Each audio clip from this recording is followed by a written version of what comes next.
Last time ہماری بات قرآن اور سائنس کی پروف تک ہوئی تھی، اور قرآن کوئی عام کتاب نہیں، یا اس کو نازل کرنے والا کوئی عام نہیں ہو سکتا۔ موسٹ آف دا ٹائم قرآن میں ایسے ہینڈس دیے جاتے ہیں، بٹ ڈائریکٹلی وہ بات ڈیلیور نہیں کی جاتی۔ But why? بیکاز انہیں ہینڈس کو سوچنا ہی سمجھنا ہی حقیقت میں رب کو سمجھنا ہے۔ اور یونیورس اتنی کمپلیکس کریشن ہے کہ اسٹیفن ہاکنگ نے کہا تھا کہ اگر ایک پین کو اس کی نب پر 1 ٹریلین ایئر کے لیے کھڑا کر دی جائے اور وہ 1 سیکنڈ کے لیے بھی نہ ہلے۔ ایک گاڑی کو بنانے کے لیے انجینئر کی ضرورت ہوتی ہے، تو یہ یونیورس کسی نے تو بنائی ہوگی۔ ایک انسان جو سانس لیتا ہے، ایک چوزا جو انڈے سے نکلتا ہے، یہ ساری چیزیں قرآن میں پروف کے ساتھ ہیں، اور ہم ان کو مانتے بھی ہیں۔ لیکن جب اسی قرآن میں اللہ کا ذکر آتا ہے، اسی قرآن میں رسول اور نبی کا ذکر آتا ہے جو کہتے ہیں کہ اللہ کی عبادت کرو، وہی سچا رب ہے، تو ہم اس کو ماننے سے انکار کر دیتے ہیں اور اس کتاب میں سے صرف اپنے کام کی چیزیں نکالتے ہیں۔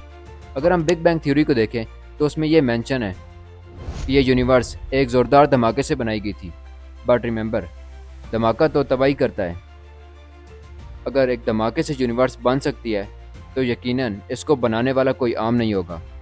اور قرآن پاک میں سورۃ الفصلت آیت نمبر 12، جس کی تفسیر میں پڑھ رہا ہوں: اور ہم آسمان کی طرف متوجہ ہوئے جو پہلے دھواں تھا، اور پھر زمین اور آسمان دونوں کو کہا کہ ہماری طرف آ جاؤ، خوشی یا ناخوشی، لیکن وہ دونوں پھر بخوشی ہمارے پاس آ گئے۔